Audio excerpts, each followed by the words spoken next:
Assalamualaikum warahmatullahi wabarakatuh. Alhamdulillahirabbil alamin. Asyhadu an la ilaha illallah wa asyhadu anna Muhammadar Rasulullah. Allahumma shalli ala sayyidina Muhammad wa ala alihi sayyidina Muhammad. Rabbi israh li sadri wa yassir li amri waludatan min lisani yafqahu qawli. Sobat yang kami hormati, masih bersama kami Kang Toto Sukamto di channel Sukamto Sastro Dimuljo. Semoga kita dalam kondisi sehat walafiat, dalam kondisi segar bugar, dan mendapatkan berkah dari ridhonya Allah. Baik, di era modern ini banyak orang yang ingin mencari eksistensi diri, ya, dan tetapi dia lupa, dilanda berbagai penyakit hati, penyakit akhir zaman. Apa itu?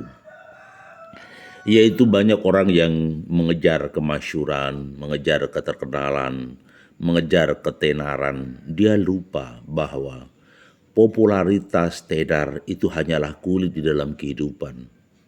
Karena esensinya ketenaran itu penting, tetapi tidak terlalu penting. Esensi yang terpenting adalah kualitas diri, ketakwaan, kebaikan akhlak, perilaku interaksi sosial yang baik, kebaktian kepada orang tua, kebaikan kepada umat, dan keselarasan kepada alam semesta. Itu yang terpenting. Kalau popularitas, ya, hanya memunculkan ria, sombong, pamer, kita merasa kece, kita merasa cantik, kita merasa paling kaya, maka itu penyakit hati. Itu membuat kita besok terjerembab di akhirat. Itu yang akan dipertanggungjawabkan di alam kubur. Maka jangan pernah mencari popularitas, tetapi carilah hidup yang bernas. Jangan mencari ketenaran, ya, tapi carilah kebenaran. Jangan mencari terkenal, tetapi kita lebih baik Allah kenal kita. Kenapa begitu? Iya, kita datangnya dari Allah, akan kembali kepada Allah. Dari tiada menjadi ada, dan kembali tiada di dunia ini menuju ke alam kelanggengan. Itulah sebenarnya hidup.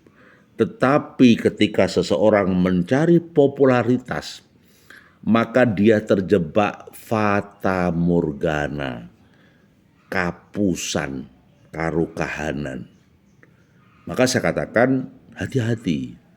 Hidup sendiri esensinya kalau tidak sadar adalah fata morgana. Contoh, kita tidak merasa terancam menikmati hidup, makan nyaman, hahaha.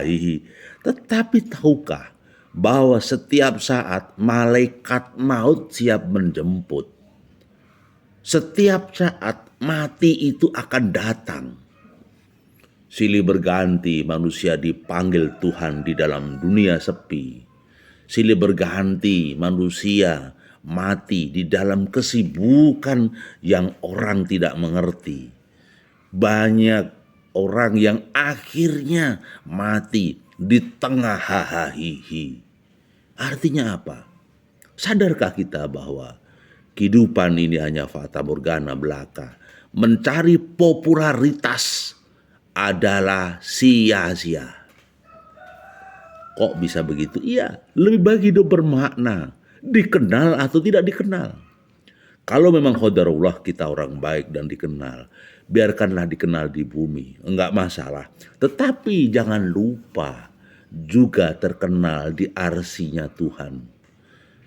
Kita terkenal di bumi, tetapi jangan lupa harapan kita pun dikenal di langit nan sunyi.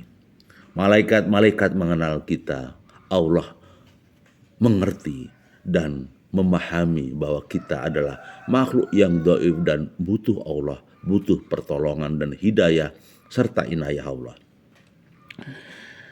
Baik, memang kemajuan zaman membuat seseorang harus gila dengan popularitas. Manusia gila akan egonya sendiri, mengagungkan dirinya sendiri, merasa hebat dengan kekuatan potensi akal, pikiran, mata. Bahkan ada yang merasa hebat bahwa dia itu cantik seperti boneka India. Dipermak sana sini, operasi sana sini. Tetapi sebenarnya zahir, apapun yang kau operasi saat kau mati, dagingnya busuk. Apapun yang kamu permak secara zahir, akhirnya akan kandas masa tua. Kulit yang kencang menjadi keriput, gigi yang indah pun menjadi ompong. Ya, dahi yang indah mulus pun akan berkerut. Kekuatan fisik otot kita yang gagah, yang cantik, yang bahenok, akhirnya juga rontok. Tidak ada yang tersisa satupun. Semuanya berjalan dengan qadarullah. Betapa kita ini dikerangkeng dengan semesta alam, dikerangkeng dengan langit, dikerangkeng dengan pepohonan, dikerangkeng di dalam bumi. Semuanya dalam pengawasan malaikat-malaikat Allah. Semuanya diawasi Allah. Sedangkan udara kita dicukupi sama Allah, air disediakan sama Allah, tanah tempat kita bercocok tanam disediakan sama Allah. Tapi kadang-kala kita lupa dan kita tidak sadar diri. Kita merasa hebat, merasa kuat. Akhirnya hidup kita terlaknat. Baik, kita lanjutkan bahwa hati-hati. Jangan sampai popularitas yang diharapkan jadi artis, jadi tokoh, jadi pejabat memunculkan perkara-perkara riya, pamer, sum'ah, perkara ujub, membuat hidup kita, iman kita semakin redup. Membuat kita makin ujub. Membuat hidup ini sering membuat orang takjub. Tetapi kita terlena di dasar kehidupan bahwa kita ini adalah dhaif, lemah, tidak berdaya apapun. Maka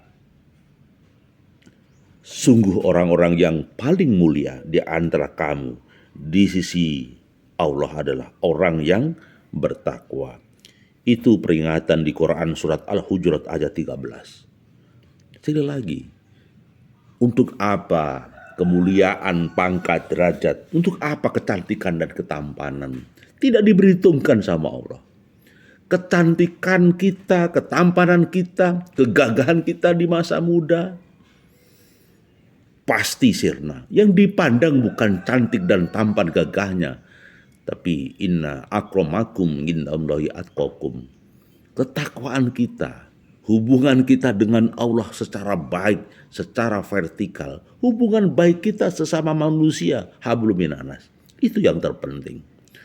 Jangan pernah mabuk pujian, jangan pernah ingin hidup dipandang, jangan pernah kamu hidup ingin dalam penilaian orang, ketakutan dengan orang, fobia dengan manusia, sehingga seakan-akan kamu diawasi manusia, manusia bagaikan malaikat yang kamu takutkan. Subhanallah, kamu lupa diri, tidak takut sama Allah, tetapi takut sama manusia, takut tidak dipuji, takut jelek, takut miskin, takut dikatakan gembel, takut dikatakan orang melarat. Ya Allah, hidup kita akan berantakan jika hanya mengandalkan penilaian orang, tetapi lupa menyibukkan diri untuk urusan mendekat kepada Allah. Idealnya kita selalu mendekatkan diri pada Allah. Jangan terlalu asik untuk kepoin orang, apalagi terlalu asik dalam menilai orang atau dinilai orang. Sudahlah, lupakan saja. Biarpun orang ngoceh, biarpun orang ngomel, hubungan kita harus akrab dengan Allah. Kita harus jadi orang yang baik. Baik di mata manusia dan baik di mata Allah. Jadi yang terpenting adalah kita harus cermati bahwa hidup ini akan berakhir. Kita mungkin pernah mendengarkan nasihat dari kitab Al-Hikam Syekh Ibnu Athaillah As-Sakandari, As-Sakandari yang beliau wafat tahun 1309. Ada salah satu nasihatnya beliau begini, kuburlah wujudmu atau keberadaanmu di dalam bumi kerendahan, maka segala yang tumbuh namun tidak ditanam dengan baik tidak akan sempurna buahnya. Kita cermati, kuburlah wujudmu atau eksistensimu di dalam bumi kerendahan atau ketiadaan, maka segala yang tumbuh namun tidak ditanam dengan baik tidak akan sempurna buahnya. Ya, jadi bahwasanya kita harus serius di dalam menanam kebaikan di bumi ini. Kita harus serius di dalam mensikapi hidup. Maka sekali lagi kesungguhan itu diperlukan.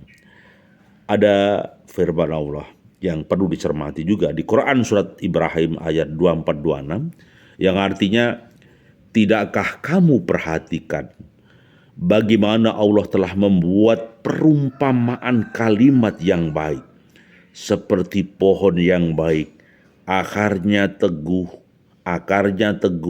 dan cabangnya menjulang ke langit.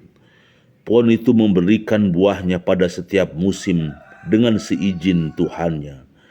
Allah membuat perumpamaan itu untuk manusia supaya mereka selalu ingat. Dan perumpamaan kalimat yang buruk seperti pohon yang buruk yang telah dicabut dengan akar-akarnya dari permukaan bumi, tidak dapat tetap atau tegak sedikit pun. Ya, Anda bayangkan, ada sebuah pohon mangga misalnya, indah yang berbuah setiap musim.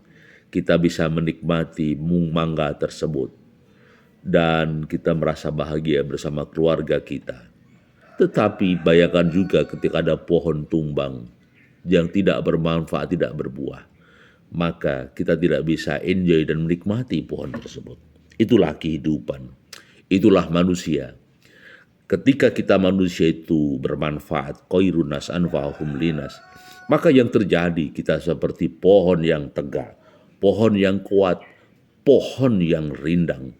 Maka eksistensi keberadaan kita bermanfaat bagi umat. Bukan sekedar tenar, bosku. Bukan sekedar terkenal, bosku. Tetapi ada aspek manfaat bagi umat.